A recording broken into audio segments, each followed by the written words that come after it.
Outros agora vamos falar de mercado financeiro, economia. Nós estamos em contato com o Eduardo Velho, que é economista-chefe da JF Trust Asset. Eduardo, boa tarde. Boa tarde, Denise. Boa tarde a todos.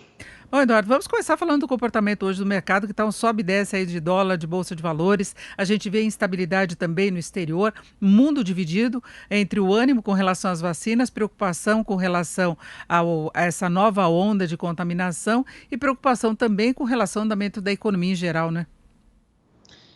Eu acho a grande incerteza, né, que agora ficou clara, né, que a segunda onda do Covid no hemisfério norte, ou seja, principalmente na Europa e nos Estados Unidos, vai se materializando e com mais casos, com a aceleração dos casos do Covid, esses países aumentam as restrições setoriais, fechamento de comércio, serviços e a mobilidade social e, consequentemente, a revisão para baixo das projeções de crescimento mundial e, consequentemente, faturamento das empresas. Por isso que as bolsas estão com esse viés negativo e com muita volatilidade nas últimas semanas.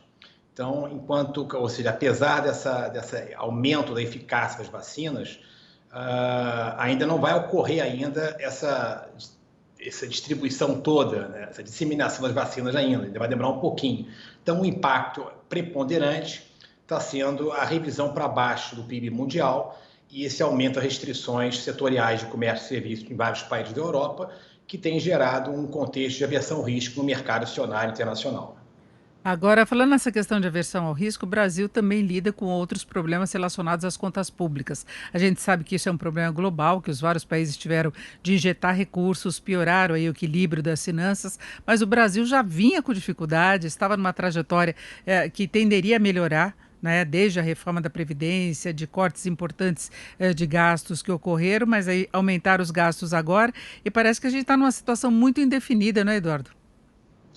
A situação realmente não está boa, né? A expectativa, por exemplo, essa semana era que pelo menos o governo apresentasse o parecer, apresentasse um pouco a proposta de emenda constitucional relativo à PEC emergencial, a proposta dos gatilhos fiscais, quer dizer, e na verdade visualizamos o quê? O que aconteceu de fato? Obstrução da pauta fiscal, tudo parado no Congresso, as votações estão paradas, há o risco do orçamento e a lei de diretrizes orçamentárias serem adiadas para o início do ano que vem, o que isso pode também, na verdade, congelar, ou seja, o governo não poderá nem pagar salários em cargos da dívida, a não ser que emita uma medida provisória de crédito extraordinário, que também não seria bom para os mercados. E para piorar, ontem, no final da tarde, foi divulgado aí a manutenção do rating, da nota de crédito do Brasil, pela Fitch Rating, de BB- com perspectiva negativa. Apesar da manutenção, me parece que é um alerta que qualquer piora da questão fiscal, piora da revisão do crescimento econômico, piora de uma elevação dos juros, por exemplo, que pode piorar a evolução da dívida pública, e parece que há uma possibilidade, a gente não pode descartar isso, algum rebaixamento da nota de rating brasileiro em 2021. Por isso que o governo tem que ser rápido no Congresso também. Porque isso acaba influenciando o fluxo de investidores. Nós tivemos um aumento aí nas últimas semanas, mas muito por uma diminuição da aversão geral ao risco, não é? Porque aqui no Brasil o mercado continua cobrando mais caro, continua levando o governo ao encurtamento do prazo da dívida, não é? Você vê que houve uma melhora no mercado internacional nas últimas semanas, em função dessa questão da eficácia da vacina, a questão do desfecho da eleição americana, que era um risco, os mercados melhoraram.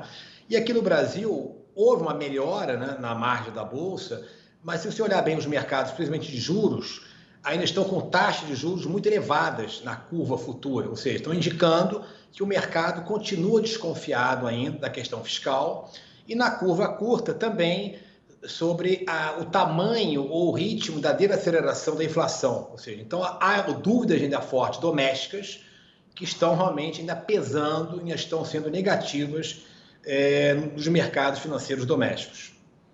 Tem esses dois pontos, né? Porque tem a inflação que faz com que o juro fique mais negativo e o mercado cobre mais caro para comprar os títulos do governo, e tem a própria desconfiança em relação à capacidade de lidar com as finanças públicas, né? E o governo tem de pagar mais caro. Esse ponto que eu acho que é o ponto crucial, Denise, que você colocou aí. Quanto mais desconfiança, quanto maior risco, o mercado pede mais prêmio, ou seja, pede mais taxa para financiar o governo, financiar os títulos. E você vê que o governo sabe que o mercado quer pedir mais taxas, colocou hoje uma menor oferta de papéis pré-fixados longos, senão ia encarecer muito. Ainda há uma pressão forte ainda de rejeição de vários investidores aos papéis de curto prazo. O pessoal ainda vê ainda o risco ainda de pressão, de necessidade de financiamento do Tesouro Nacional no curto prazo.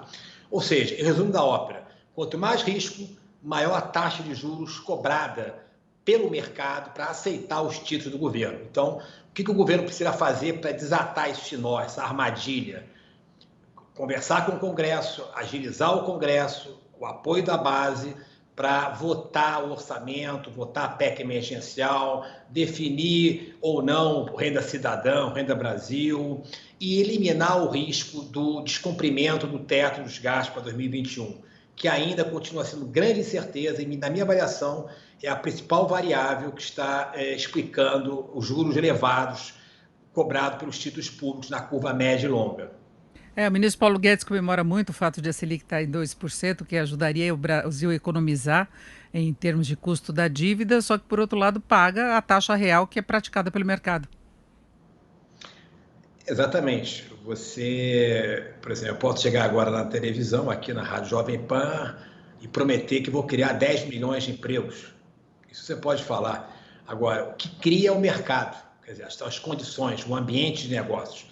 Então, da mesma maneira que você falou que os fluxos cambiais melhoraram agora no mês de novembro, isso não quer dizer, não é uma garantia sustentável que isso vai continuar a entrada de ingresso em bolsa, caso não seja votado, caso não seja equacionado e aprovado os projetos fiscais no Congresso que eliminem o risco de ampliação de gastos e o descumprimento do teto. Então, ou seja, nós estamos administrando esse risco e isso aí está refletido no aumento do custo da dívida pública e no aumento do prêmio de risco também, que o mercado está pedindo também na inflação ainda alta no curto prazo.